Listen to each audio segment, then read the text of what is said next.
আসসালামু আলাইকুম। বাংলাদেশ বেতার খুলনা খবর পড়ছি সৈয়দ শাহবাজ দুর্লভ। অ্যাটর্নি জেনারেল মোহাম্মদ আসাদুজ্জামান বলেছেন, নূরের ওপর হামলা কোনো বিচ্ছিন্ন ঘটনা না, এটি গভীর ষড়যন্ত্র চক্রান্তের একটি অংশ।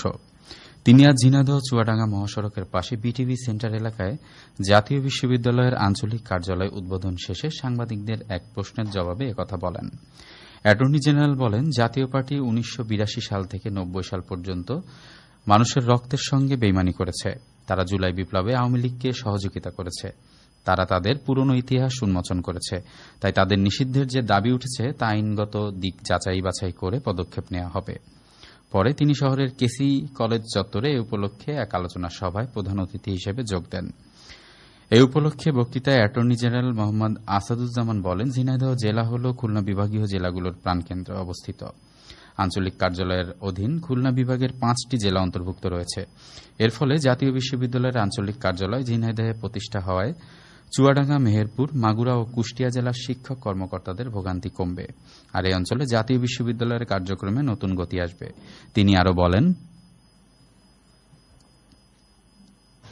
কোনো না কোনো কলেজে চাকরি নেওয়ার নাম করে যে টাকা পয়সার লেনদেন হয়েছে, সেই লেনদেনগুলো আমরা চিরতরে বন্ধ করতে চাই বলেই এই সমাজ বিনির্মাণে, দুর্নীতিমুক্ত সমাজ বিনির্মাণে আবু সাইদ, মুগ্ধ, আনাস, ফায়াজরা যে রক্ত জীবন দিয়ে গেল, যদি তাদের রক্তের প্রতি, জীবনের প্রতি আপনাদের শ্রদ্ধাবোধ থেকে থাকে, আপনারা এই সমস্ত দুর্নীতিবাজদেরকে ধরিয়ে দিন, তাদের নাম প্রকাশ করুন।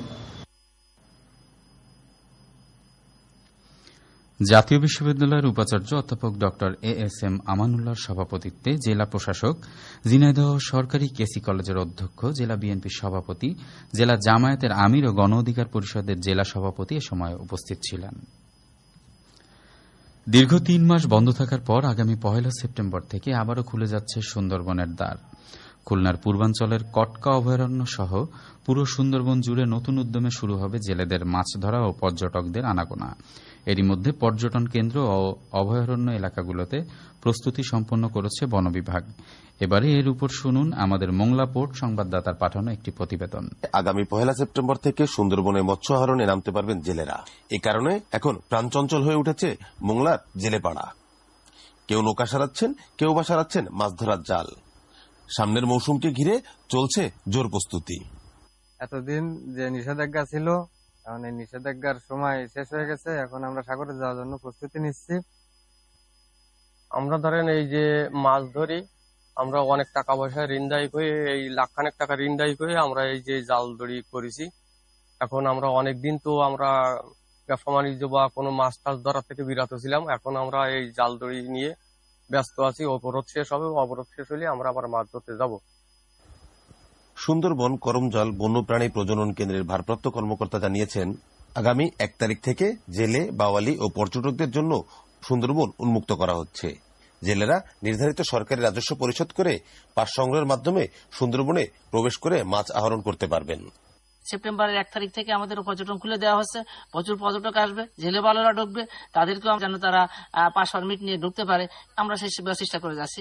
আশা করি এই ৩ মাস বন্ধের পরে সুন্দরবনে একটা পরিবর্তন আসা গেছে। দেখা গেছে প্রচুর পরিমাণ গাছপালা বিভিন্ন জায়গায় হচ্ছে এবং সুন্দর দেখা যাচ্ছে, এবং পর্যটক আসবে, তাদের জন্য আমরা সুব্যবস্থা করে রাখছি।